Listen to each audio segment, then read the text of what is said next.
Mesdames, Messieurs, chère Présidente, Monsieur le modérateur, nous avons été invités à participer à ce colloque aujourd'hui pour d'abord se retrouver dans un combat qui vient de loin et pour faire le point sur les évolutions, les espoirs, les attentes, les décisions que nous attendons, enfin, faire une analyse en cette fin d'année 2017. Et en termes d'évolution, si on les regarde, si on les cherche,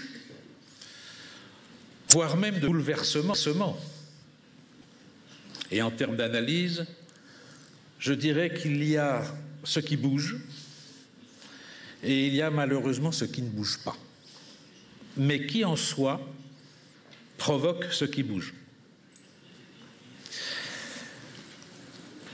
D'abord, 2017 a été une année un peu tourmentée dans le monde, que ce soit au Moyen-Orient, c'est malheureusement la preuve tous les jours, que cela soit en Europe, avec des crises qui perdurent, qui n'apportent pas, qui ne trouvent pas de solution, en plus un Brexit, cher Mathieu. Mais il n'y a pas que là, il y a outre-Atlantique. Outre-Atlantique, ça a bougé en 2017, et même en France. Le paysage s'est modifié en bien ou en moins bien. Je ne juge pas, mais cela a changé la donne vis-à-vis des autorités qui gouvernent l'Iran.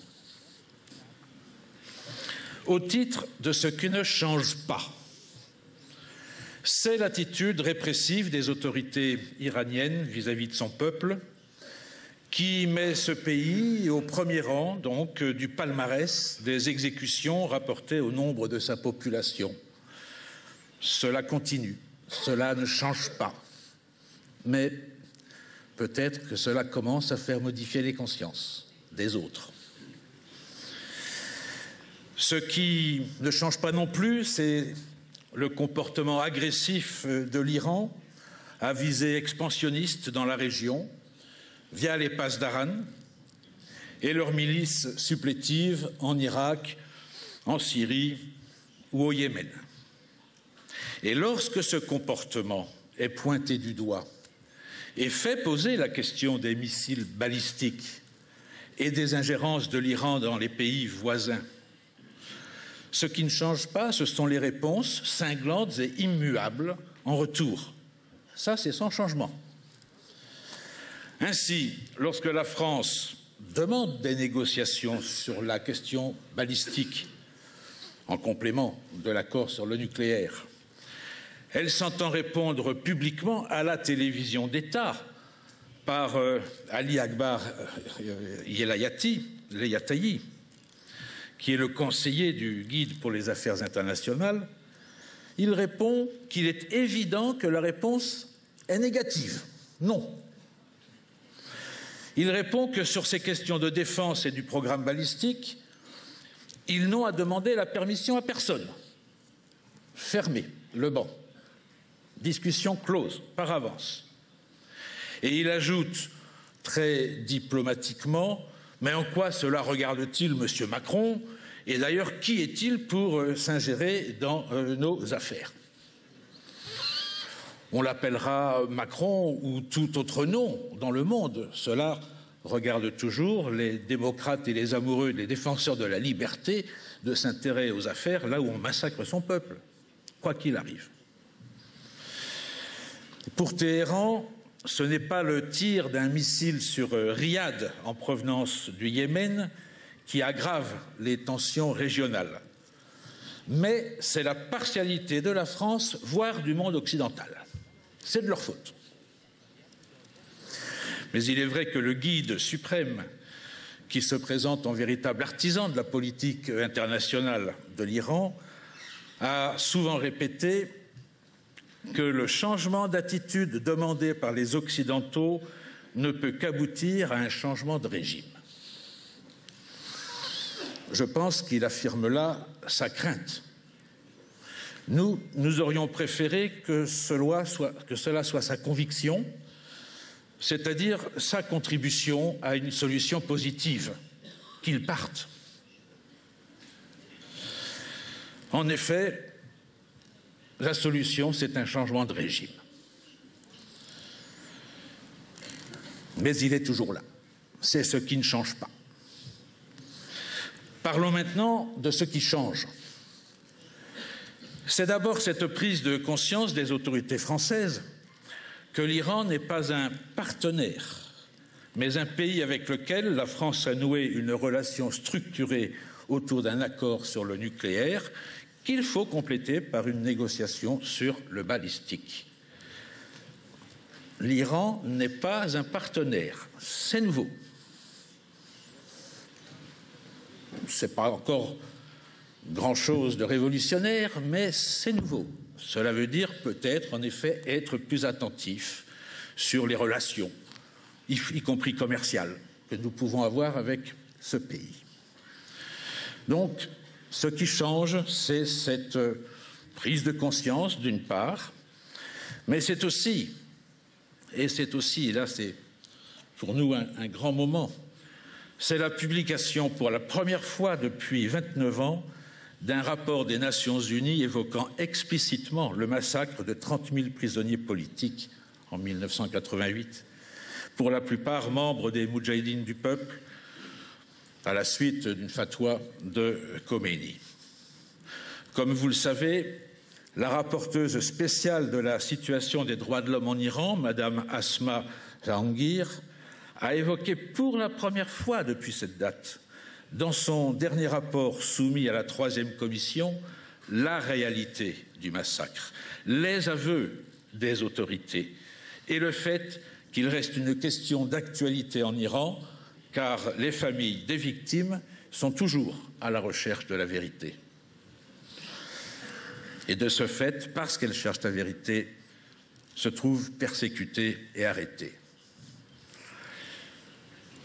Ce refus des autorités pour toute enquête sur ce sujet ne résiste plus maintenant à la révélation officielle par l'ONU dans les rapports des commissions spéciales et des déclarations de l'ONU. Donc les autorités ne peuvent plus se cacher devant un mensonge qui commence à être révélé non seulement au sein des instances internationales, mais devant l'opinion publique. Les nombreuses conférences, les séminaires, les manifestations, les expositions sur ce thème me laissent dire que toute cette longue campagne a été bien efficace pour démasquer auprès de l'ONU et devant l'opinion publique ce que les mollahs ont tenté de cacher pendant presque 3 décennies. Cela crée un tremblement de terre au sein de la propre administration iranienne, car les coupables sont là et désignés nommément aujourd'hui aux commandes et dans les postes de décision de l'Iran. Cette confusion des genres commence à être démasquée. C'est un grand changement et c'est aujourd'hui au sein de l'ONU que cette question est approfondie parce que notre objectif, c'est d'aboutir à la constitution d'une commission d'enquête indépendante sur ce crime contre l'humanité et de faire comparaître les auteurs et les commanditaires toujours au pouvoir en Iran devant une juridiction internationale. Ce qui change encore,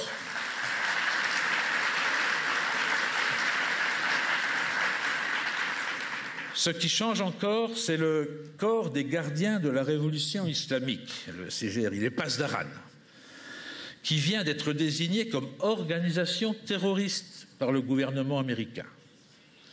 Ils sont maintenant considérés comme une entité terroriste pour le département du Trésor américain, inscrits sur la liste Specially Designated Global Terrorists. Et vu que les Pasdaran contrôlent la majeure partie de l'économie iranienne, cela signifie que les entreprises européennes, en l'occurrence françaises, qui négocient avec l'Iran, risquent d'être dorénavant sérieusement sanctionnées par les États-Unis. Chère Mariam, juste retour des choses. Alors que pendant plus de 15 ans, c'est l'OMPI et le CNRI qui ont été injustement placés à la demande du régime iranien et en signe de bonne volonté vis-à-vis des modérés du pouvoir en place sur des listes noires du département d'État américain et en Europe. Et nous avons suivi et connu la décision du juge Trividic, par ailleurs, qui a enfin reconnu le statut de résistant à votre mouvement, puisqu'ils n'étaient plus considérés comme des terroristes. Maintenant, le terme terroriste est dans leur camp. C'est un grand changement. C'est un très grand changement. Faudra-t-il encore en tirer toutes les conséquences et peut-être que l'Europe, à son tour, se mette dans cette conception des choses. Voilà les aspects que je voulais mettre en contribution à l'occasion de ce colloque, parmi tous ceux qui seront développés. Et en conclusion, je reprends à mon compte la prédiction du Guide suprême, comme quoi le changement dans la région est intimement lié à un changement de régime en Iran. Nous sommes là pour cela. Lui, il craint que de s'ouvrir à l'Occident et d'être démocrate change le régime, et nous disons, pour être démocrate, libre, enfin heureux dans son pays, pour la démocratie et la liberté et le bonheur des peuples, en effet, il a raison, le guide, il faut changer le régime. Et nous sommes là avec vous, Mariam, pour vous le dire et vous accompagner.